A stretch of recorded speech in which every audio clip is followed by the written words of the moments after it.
నమస్తే. మన Andhra Telangana mart 24 news కి స్వాగతం. నా పేరు దేవి. నేటి వార్తలు. దేశవ్యాప్తంగా 79వ స్వాతంత్ర దినోత్సవ వేడుకలు ఘనంగా జరిగాయి. న్యూఢిల్లీలో ఎర్రకోటలో జెండాను ఎగరవేసిన ప్రధానమంత్రి నరేంద్ర మోదీ. ఈ సందర్భంగా దేశానికి వరాలు ప్రధాని మాట్లాడుతూ దీపావళి నుండి పన్ను రేటు తగ్గించి ధరలు తగ్గించేందుకు ప్రణాళికలు రూపొందించామని తెలిపారు. యువతకు 1,00,000 కోట్లతో కొత్త పథకం. ఉద్యోగాల్లో మొదటిసారి జాయిన్ అయ్యే వారికి 15,000 రూపాయలు సాయం అందించనున్నట్లు తెలిపారు.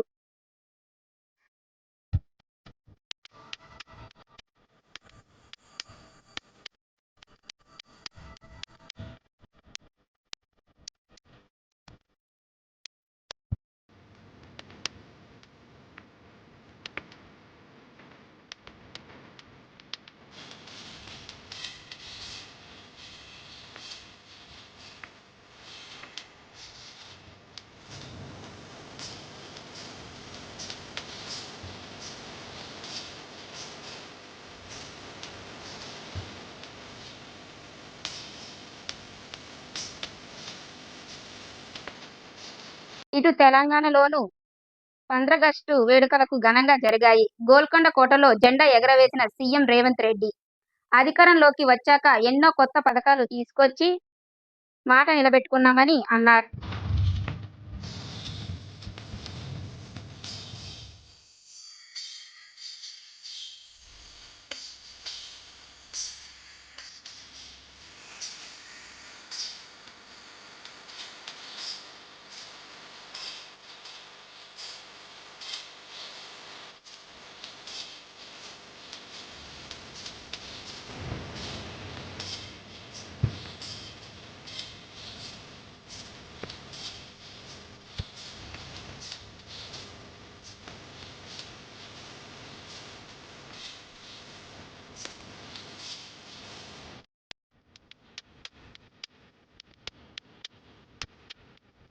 ఆంధ్రప్రదేశ్లోని జరిగిన స్వాతంత్ర వేడుకల్లో విజయవాడలో జెండా ఎగరవేసిన సీఎం చంద్రబాబు బస్సులకు జెండా ఊపి మహిళలకు ఉచిత బస్ ప్రయాణ పథకం ప్రారంభించిన చంద్రబాబు బనకచర్లపై హాట్ కామెంట్స్.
కాకినాడలో జాతీయ జెండా ఎగరవేసిన డిప్యూటీ సీఎం పవన్ కళ్యాణ్ గెలిచినప్పుడు ఒక న్యాయం, ఓడినప్పుడు ఒక న్యాయమా అని ఓటు చోరీ విషయంలో కాంగ్రెస్ పై విరుచుకుపడిన పవన్ కళ్యాణ్